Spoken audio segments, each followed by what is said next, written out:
been pretty busy, but haven't actually given anybody a tour of how we have this pen set up. So we have our basically an alleyway. We just have a couple little locks on here. Got one on the top side also. So we're gonna step in that. I just clip on right there. Maybe if I can get one-handed. Keep Walker out. That puts us inside our alleyway. This was a lot bigger of a gate than what we actually needed, but it was free. So we're gonna use free over what we want. So if we need to, we can always open this up, get access into this pen with our two sows. If not, we can continue down this alleyway. Here's our second gate, second pen. So like I said, guys, I keep this super simple. These are maybe $2 or $3 at a local hardware store.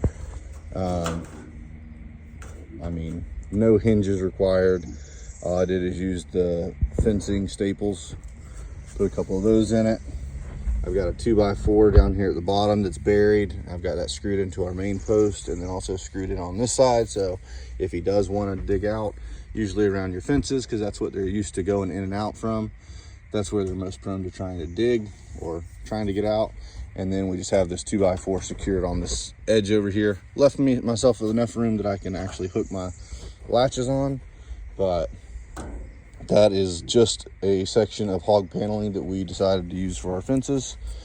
And then that still leaves us with our alleyway that we can get in and out. And if we want to, because how I did these are not completely tight. If we undo these two latches, we can actually open this door up. It'll shut off this alleyway and we can run our pigs back and forth between the two pins. Is what we're gonna end up doing. We can go down this alleyway. We're gonna end up putting a third pin over here. Once we get this basically somewhere right in this area, we'll put a third pin, another door, and that'll continue this alleyway or this run. We can swap all three of the pins back and forth if we want to move pigs back and forth. We can also leave it, one of them open, that way they can get back and forth through the alley. And then at the end of the summer, when we're done with our garden, we'll basically be able to open up this last gate, and that will allow the pigs to go into the garden and be nice and fat and happy with cleaning up all of our garden. So if we don't want to have to worry about tilling our garden at the end of the summer, we don't want to have to worry about getting rid of all these plants, pulling them up or spraying everything.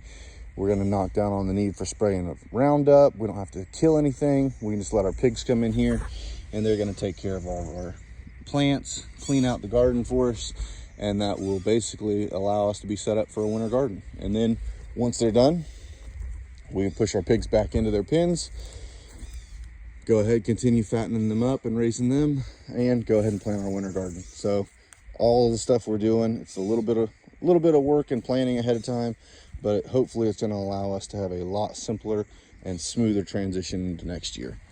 So here's our little tomato plants that we had a couple days ago. So you can kind of see, not a whole lot of growth, but we're getting there. We're definitely getting here. Here's, I think, this one. These are the two that we had on camera the other day. So we're definitely getting a little bit of growth. And you can see we had a couple that we went back in and planted that were a little bit bigger. So we'll see how it comes out. About time to start tying these off. Hope y'all guys enjoy it. We'll get back with you.